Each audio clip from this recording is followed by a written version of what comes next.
Vasudevaya. Om Namo Bhagavate Vasudevaya. Om Namo Bhagavate Vasudevaya.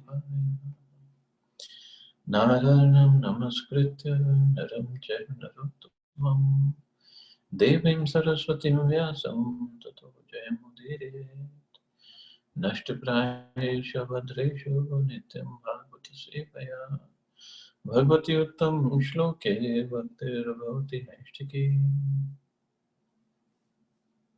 So continuing with the discussion on Srimad Bhagavatam, Canto 3, Chapter 24, entitled Renunciation of Kardam Muni, text number 29 onwards. Sa eva bhagvanadya heranam naganyayana griheshu jato gramyanam yaha swanam pakshaposhanaha. Not considering the negligence of ordinary householders like us, that very same Supreme Personality of Godhead appears in our homes just to support his devotees. So here Kardam Muni, as we know, is speaking to Lord Kapil Dev, who appeared.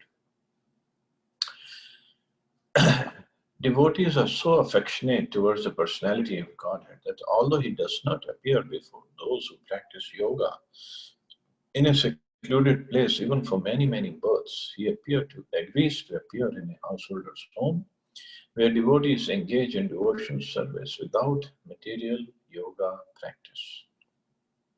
In other words, devotional service to the Lord is so easy that even a householder can see the Supreme Personality of Godhead as one of the members of his household, as his son, as Kardamuni experienced. He was a householder, although a yogi, but he had the incarnation of the Supreme Personality of Godhead, Kapil Muni, as his son. So Kardamuni was a householder and a yogi, but here in the words he's saying, you appear in the house of devotees just to support them. But Kardamuni had done his bhakti, not just, it wasn't the dry yoga system that generally yogis do. Kardamuni had done bhakti. He had pleased the Supreme Lord. Devotional service is such a powerful transcendental method that it surpasses all of the methods of transcendental realization. The Lord says, therefore, that he lives neither in Vaikuntha nor in the heart of a yogi, but he lives where his pure devotees are always chanting and glorifying him. The Supreme Personality of Godhead is known as Bhakt Vatsal. He is never described as Jnani Vatsal or Yogi Vatsal.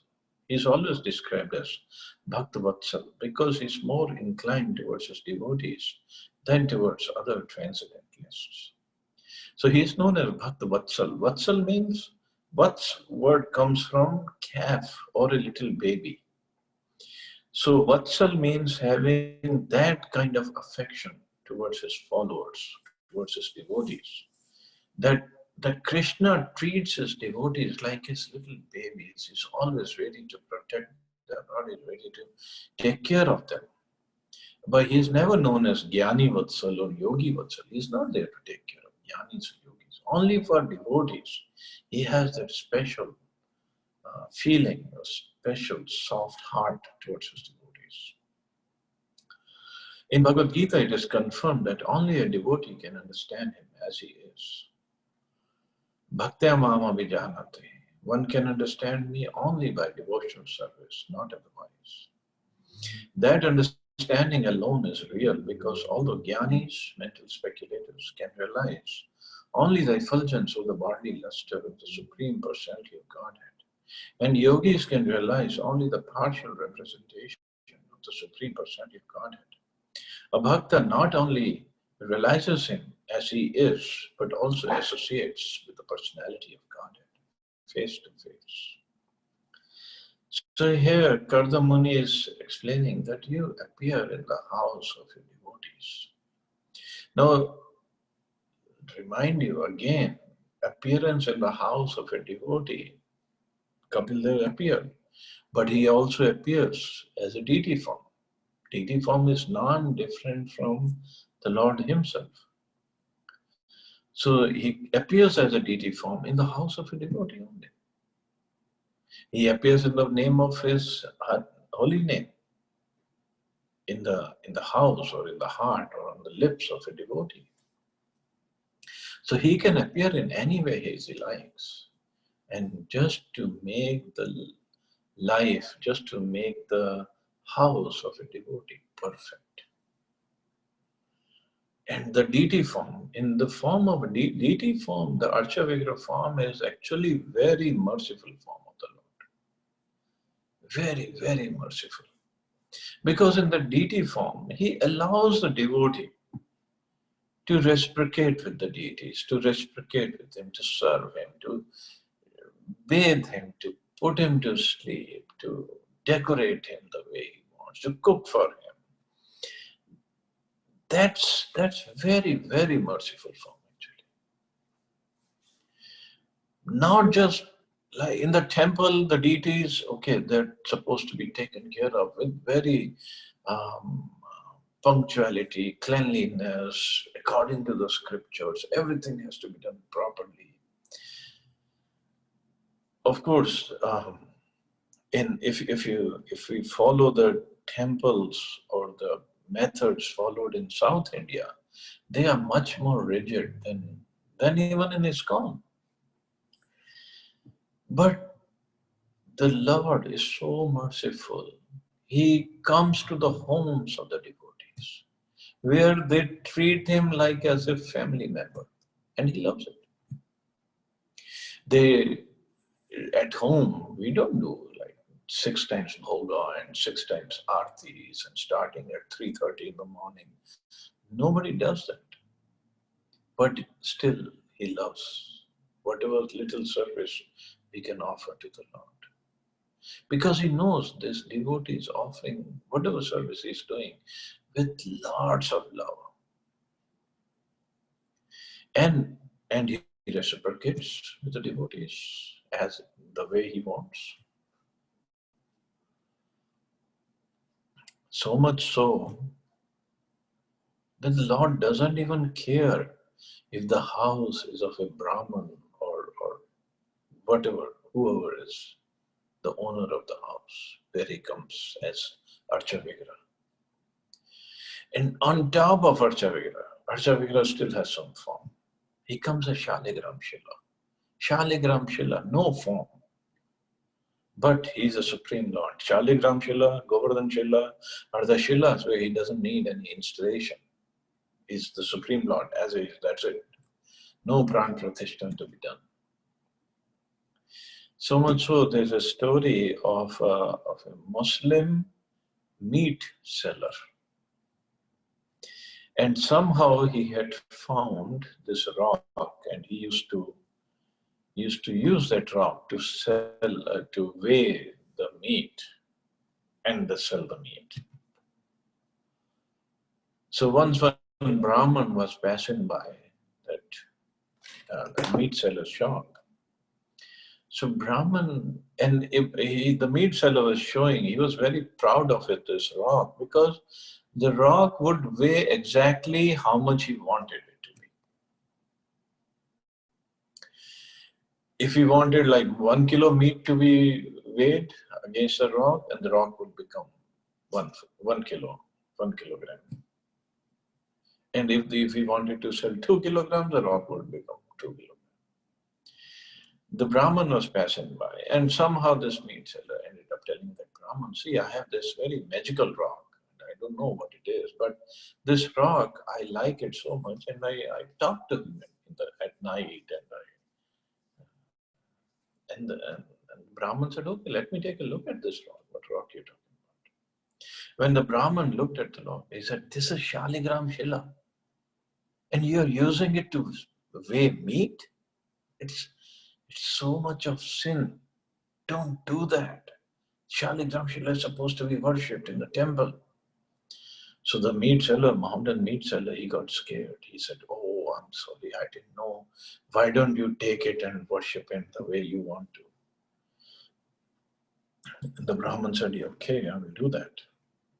So Brahman took the Shalikram Shila home and he bathed him nicely, offered him tulsi leaves and chandan and whatever he had to offer, the flowers and the book.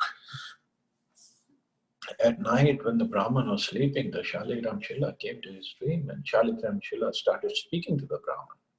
He said, "Why in the world did you bring me out of that house? I was so happy in the house of that meat seller. Why? Because he used to tell me beautiful poems or stories at night. And with so much of devotion, he used to tell me those things. Take me back tomorrow." And then the Brahman understood, this is the mercy of the Lord. This is what the Lord wants. Who am I to take him away? So there are so many stories of the deities at homes of devotees and how the deities reciprocated with the devotees. So this is the mercy of the Lord. He allows his devotees to serve him as deities. Text 30. Swiyam vakyam ritam kartum avatirno asi me grihe chikirshur bhagwan jnanam bhaktanam manavardhana. Kardamuni said, "You, my dear Lord, who are always increasing the honor of your devotees, have descended in my home just to fulfill your word and disseminate the process of real knowledge." When the Lord appeared before Kardamuni after his mature yoga practice, he promised that he would become Kardam's son. He descended as the son of Kardamuni in order to fulfill that promise. Another purpose of his appearance is Chikirshur Bhagwan Jnanam, to distribute knowledge. Therefore, he is called Bhaktanam Manavardhana, he who increases the honor of his devotees. By distributing Sankhya, he would increase the honor of the devotees. Therefore, Sankhya philosophy is not dry mental speculation. Sankhya philosophy means devotional service. So, real Sankhya philosophy, even if we count the elements of the universe, ultimately it is devotional service. How? It will be explained later on. How could the honor of the devotees be increased unless Sankhya were meant for devotional service? Devotees are not interested in speculative knowledge. Therefore, the Sankhya enunciated by Kapila Muni is meant to establish one firmly in devotional service. Real knowledge and real liberation is to surrender unto the Supreme Personality of Godhead and engage in devotional service. So real knowledge means to know about the Supreme Lord, to know about the devotional service, and to engage in devotional service. That is the real knowledge. Krishna says in Bhagavad Gita also, Bahunam Janmanam Ante Jnanvan Mam Prapadyate. Jnanvan, those who are people who are full of knowledge, they surrender to me. But after many, many births. So means the Jnana should lead one to surrender or bhakti. Yoga also should lead one to bhakti. And Krishna is there to increase the honor of his devotees. That's another feature of Krishna. Krishna's reciprocation, Krishna's relationship with his devotees. He wants to increase the honor. He loves it when his devotee is glorified more. Although sometimes it looks like the devotee is losing everything, his honor, his money, his reputation, his everything is losing. It looks like that. But when the devotee surrenders fully, Krishna increases his honor, gives him so much of respect, beyond any imagination. Just like in case of Pandavas, when Krishna gave them everything, Yudhishthira Maharaj was a Chakravarti Samrat. He had done Ashwamedh Yagyas. His brothers, they were living very happily in Indraprastha. And then Krishna took away everything. All the honor, all the money, the whole kingdom. They were devastated. They were insulted. Draupadi was insulted. She was tried to be disrobed, and all the brothers, 5 Pandavas, they had lost everything. Literally, they became servants of Duryodhana. Krishna was not testing them. He cannot test Pandavas. Pandavas are pure devotees. He was showing to the world that my devotee never leaves me and I never leave my devotee. Even in the midst of the worst of the crisis. And the Pandavas were in the forest, 12 years of exile, 1 year of incognito they had to live, and that 1 year of incognito, that was really a shameful for them. The situation they had to live in. Arjun, the greatest archer, he had to live like a eunuch.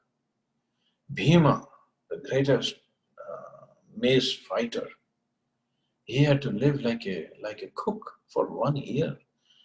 Yudhishthira Maharaj, he was a servant of the king. Draupadi Maharani, she was the servant of the queen. And Nakul said they were taking care of horses and the cows. 1 full year. Nobody can even imagine what they must have gone through. We see it in the movies or in the serial, but can't even imagine the kind of insult for them. But after that, even during that, Krishna protected them. Krishna had made them do some services which otherwise they wouldn't have done, like killing of Kichak and other things. And then when the battle of Mahabharata started, Krishna gave them everything back. So much so that Krishna gave the honor of winning the whole battle to Arjuna and Bhima. So Krishna is always increasing the honor of his devotees, always. But we have to understand or try to understand his plan, which is very difficult to understand. Even if you look at Srila Prabhupada's Guru Maharaj gave him order in 1922 to go to the West and preach in the English language, the message of Chaitanya Mahaprabhu. And then Prabhupada had to go through so much. He took sannyas in 1956. He left the house. His business was practically lost. His manager cheated him out of money. He was practically, he left the house, or he was kicked out of the house actually. And then he was going to the ashram, he was living in ashram, and then Gaudiya Math, and the Gaudiya Math asked him to leave, and he was on his own at this age, almost like 65 years old, and he was on his own living in Vrindavan. First at some other temple, and then at Radha Damodar temple. And he was coming to Delhi to get his Srimad Bhagavatam printed. From Vrindavan, he would go and walking to the station and take the 3rd class compartment to come to Delhi, and basically get down again, walk to Chippiwada, where he was staying somehow, and then he walk to Jan printers every day, arranging the paper and doing proofreading, and then trying to sell the books.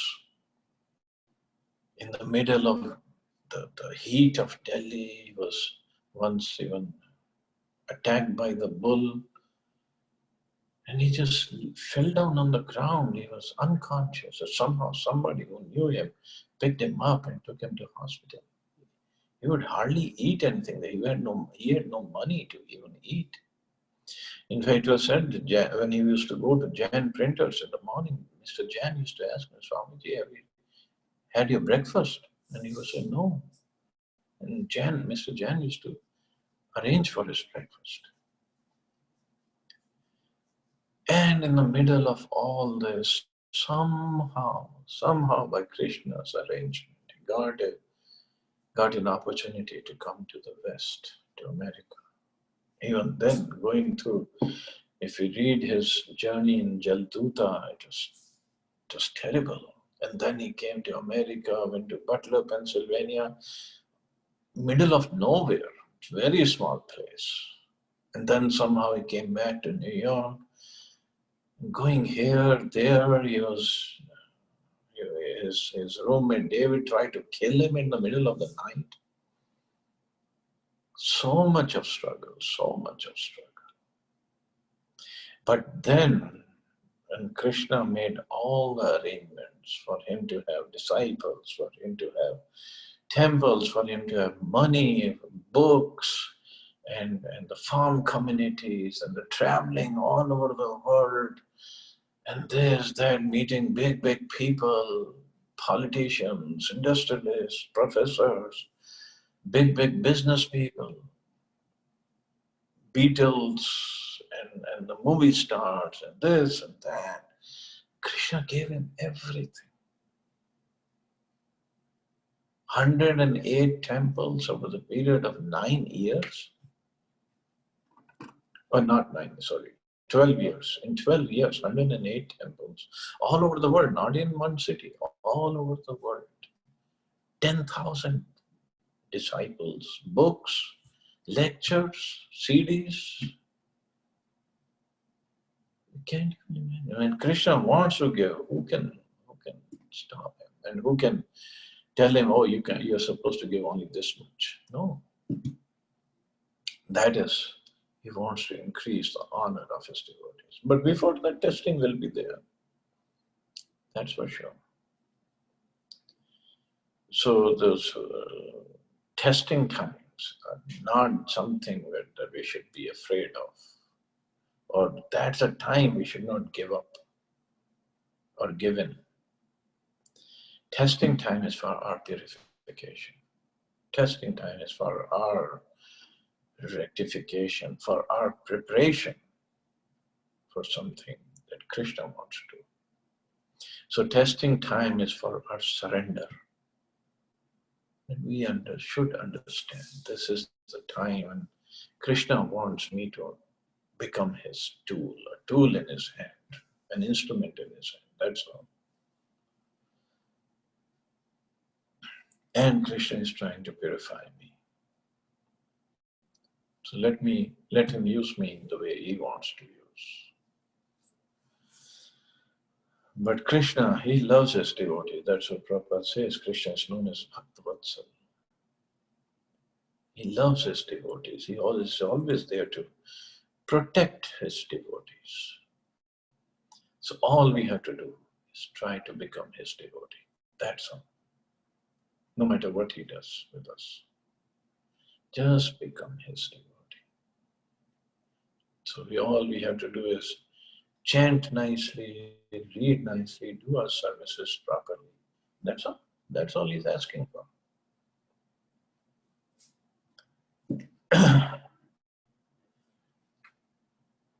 So real knowledge and real liberation is to surrender unto the Supreme Personality of Godhead.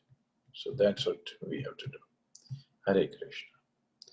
So we'll stop here. See anybody has any questions or comments.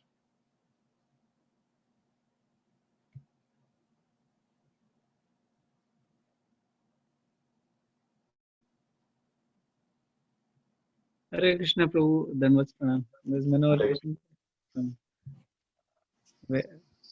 Nice lecture. Thank you very much for enlightening. The deity worship part which you mentioned was very nice. The deity is so merciful, and how Prabhupada ji, how Krishna tests devotees, and how the devotees. I mean, the fact you said that Krishna could not have tested Pandavas. He was just trying to glorify them. So that was very interesting. Very nice to hear that. So devotees are so strong. They can go through, and very nice to. Thank you, Prabhu. Just for everybody's knowledge, this is Manohar Krishna Prabhu from Minneapolis. In fact, we were together in college in Allahabad, and somehow we met again, and we figured out he was also initiated in ISKCON, and wonderful devotee doing wonderful services, many lots of preaching in Minneapolis. Hare Krishna, Prabhu. Thank you, Prabhu. Welcome, Prabhuji. Thank you very much. Hare Krishna. Thank you, ma'am. Prabhuji.